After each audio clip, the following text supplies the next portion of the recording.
पिछले महीने मैंने 8K फॉलोवर पे 50,000 रुपीज़ की अर्निंग की। इस वीडियो में मैं तुम्हें A to Z गाइड करने वाला हूँ, कैसे मैंने ये सब किया एंड कैसे तुम भी ये सब कर सकते हो, वो भी अंडर 10K फॉलोवर। कैसे तुम भी 30,000 से लेके 50,000 की अर्निंग कर सकते हो पर मंथ। लेकिन उसके लिए सबसे पहले तुम्हें फ्री में 3 से 4 महीने देने पड़ेंगे, तब जाके तुम ये अर्निंग जनरेट कर सकते हो। मैं तुम्हें शुगर कोटिंग कर सकता हूँ, तुम पहले महीने से ही अर्निंग करना स्टार्ट कर सकते हो, लेकिन ऐसा नहीं होने वाला। क्योंकि मैं नहीं कर पाया, तो मैं तुम्हें कैसे गाइड करूंगा पहले महीने से कैसे तुम अर्निंग कर सकते हो। सो अगर तुम इंटरेस्टेड हो तो इस वीडियो को एंड तक देखो। अगर तुम्हें इन चीज़ों में इंटरेस्ट नहीं है, तुम इस वीडियो को अभी छोड़ के जा सकते हो। पॉइंट नंबर 1 यही है कि अपना एक नीश चुनो, जिस नीश के ऊपर तुम अपना कंटेंट क्रिएट करना चाहते हो। लाइक तुम्हें क्या करना है, अगर तुम ऐसी अर्निंग करना चाहते हो, अपना पर्सनल ब्रांड बिल्ड करना चाहते हो और अच्छी खासी अर्निंग करना चाहते हो, तो तुम्हें नीश चुननी ही पड़ेगी। क्या नीश हो सकती है? तुम्हें बहुत ज़्यादा नीश डाउन पे जाना पड़ेगा। लाइक तुम हेयर के बारे में वीडियो बना सकते, एंड तुम्हें सिर्फ हेयर्स के बारे में ही कंटेंट क्रिएट करना है। उससे क्या होगा, जितनी भी हेयर केयर रिलेटेड ब्रांड्स होंगी वो तुम्हें अप्रोच करना स्टार्ट करेंगे, क्योंकि उनकी टारगेटेड ऑडियंस तुम्हारे पास है। जितने भी हेयर केयर रिलेटेड ब्रांड्स होंगे वो सब तुमसे कोलैब करना चाहेंगे। क्यों? क्योंकि उनकी जो परफेक्ट ऑडियंस है, उनके जो परफेक्ट कस्टमर्स हैं, वो तुम्हारे पास है। तो तुम्हें अच्छा खासा अमाउंट वहाँ पे मिल जाएगा प्रमोशन के लिए। अब तुमने अपना निश डिसाइड कर लिया। Point number 2, choose your user name and bio wisely. तुम्हें क्या करना है, कुछ भी ऊट पटांग एंड छपरी नाम नहीं रखना है अपने बायो में। जब ब्रांड देखता है कि ये एक प्रोफेशनल अकाउंट है, तब वो उस क्रिएटर को अच्छा खासा अमाउंट देता है उनका प्रोडक्ट प्रमोट करने के लिए। जब ब्रांड देखता है कि तुमने छपरी टाइप अपना बायो रखा है या फिर यूजर नेम रखा है, तब तुम्हारी पर्सनल ब्रांड की वैल्यू वहाँ पे खत्म हो जाती है एंड ब्रांड तुम्हारे साथ कोलैब करना नहीं चाहता। क्यों? क्योंकि तुम्हारी वहाँ पे कोई अथॉरिटी बिल्ड नहीं हुई है। तो तुम्हें क्या करना है, यूजर नेम ऐसा रखना है, या तो अपना नाम रख दो सिंपली, दैट्स इट, या फिर कुछ ऐसा प्रोफेशनल नाम रखो अपना यूजर नेम जो कि तुम अपने पर्सनल ब्रांड बनाना चाहते हो, या फिर उस नाम से तुम जाने जाओ एज अ कुछ यूजर नेम रखो। एंड बायो में सिर्फ वो लिख दो जो तुम्हारा निश है। लाइक तुम हेयर से रिलेटेड वीडियो बना रहे हो, तुम्हारा निश ये है, तो तुम वो लिख सकते हो। तुम कुछ भी बना रहे हो, तुम मोटिवेशनल वीडियोस बनाना चाहते हो, तो तुम वहाँ पे लिख सकते हो मोटिवेशनल स्पीकर।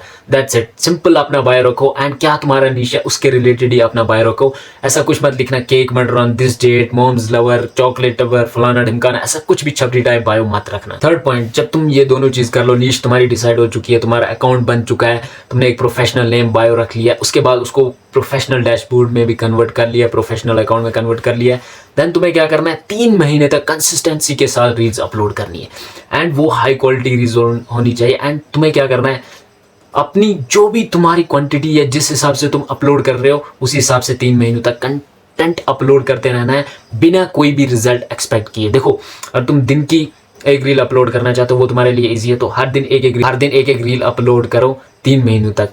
एंड अगर तुम चाहते हो कि भाई तुम दिन की 3 रील पोस्ट कर सकते हो, तुम्हारे अंदर इतनी कैपेबिलिटीज है कि तुम दिन की 3 रील्स अपलोड कर सकते हो, तो तुम दिन की 3 रील्स अपलोड करो फॉर नेक्स्ट 3 मंथ्स। देन तुम देखना कि तुम्हारा अकाउंट ग्रो होता है या नहीं। जैसे ही तुम ये सब कर लोगे, उसके बाद आता है नेक्स्ट स्टेप। देखो, एक बार तुमने रील्स वगैरह पोस्ट कर ली 3 महीनों तक, तुम्हारा अकाउंट मोस्ट प्रोबेबली ग्रो हो चुका होगा। ऑलमोस्ट 10K फॉलोअर तो हो चुके होंगे यार, 8K, 7K, 6K ऐसे फॉलोअर तो हो चुके होंगे।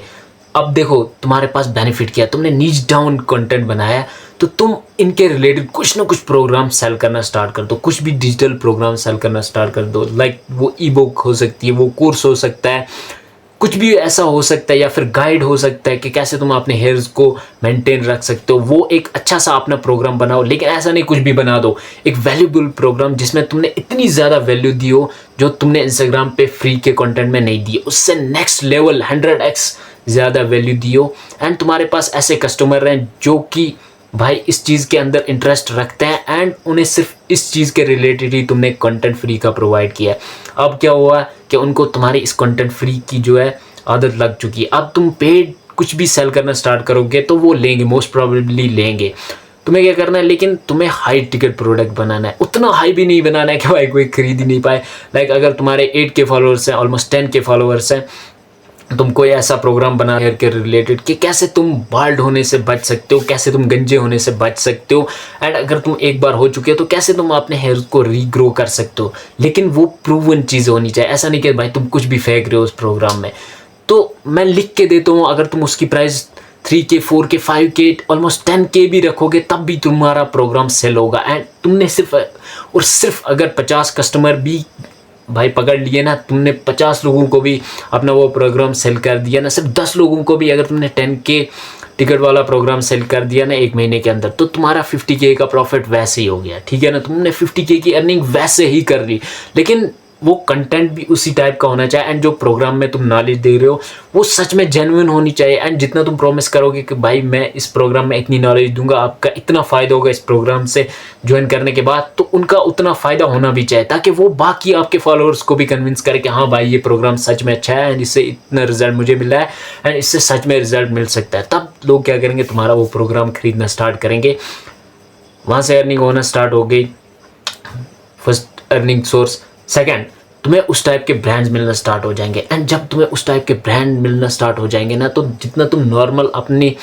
लाइक व्यूज़ वगैरह देख सकते हो, उनका 10x तुम उनसे चार्ज कर सकते हो। क्योंकि उनकी जो नीच डाउन, जो उनके एक्चुअल कस्टमर्स हैं ना, वो ऑडियंस तुम्हारे पास है। देखो, अगर तुम हेयर के रिलेटेड कंटेंट बनाते हो, तुमने नीच डाउन करके हेयर के रिलेटेड कंटेंट बनाना स्टार्ट किया, अब जो ब्रांड्स हैं जो हेयर केयर प्रोडक्ट्स बनाती हैं, उन्हें पता है कि भाई इनके पास ऐसी ऑडियंस है जो सिर्फ और सिर्फ हेयर केयर रिलेटेड ही वीडियोस देखती हैं। तो उन्हें पता है कि हाँ, अगर हम इस बंदे को स्पॉन्सरशिप देंगे, हम इस बंदे को अपने प्रोडक्ट को प्रमोट करने के लिए देंगे, तो हमारा ऑलमोस्ट अगर कुछ नहीं तब भी 10%, 2%, 3% की सेल होगी।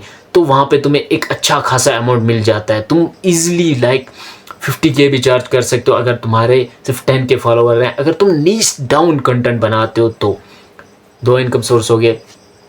थर्ड, तुम एफिलिएट लिंक्स लगाना स्टार्ट कर सकते हो। लाइक तुम कोई प्रोडक्ट मेंशन कर रहे हो किसी वीडियो में, तो तुम उसकी एफिलिएट लिंक लगा दो एंड बोल दो ऑडियंस को कि तुम कमेंट कर दो ये एंड ये प्रोडक्ट तुम्हारे डीएम में आ जाएगा। तो जैसे जैसे तुम्हारी ऑडियंस ग्रो होना स्टार्ट होगी, वहाँ से तुम इजीली एफिलिएट लिंक्स लगा के भी अच्छी खासी इनकम जनरेट कर सकते हो। इस स्ट्रेटजी का अगर आप यूज़ करते हो तो तुम खुद इमेजिन कर सकते हो, अगर जिस तरीके से मैंने कहा इस तरीके से अगर तुम सच में काम करते हो, तो मैं गारंटी देता हूँ कि तुम अच्छी खासी अर्निंग करना स्टार्ट कर देते हो। बस तुम्हें पेशेंस और हार्डवर्क करना है, तुम भी अच्छी खासी अर्निंग जनरेट कर सकते हो इंस्टाग्राम से। राइट नाउ तुम्हारे कितने फॉलोअर है कमेंट कर देना, एंड तुम्हारा क्या टारगेट है, इस महीने तुम्हें कितने फॉलोअर्स गेन करने हैं एंड 3 महीने के बाद तुम्हें कितनी अर्निंग करनी है, नीचे कमेंट कर देना, मैं सबको रिप्लाई दूंगा।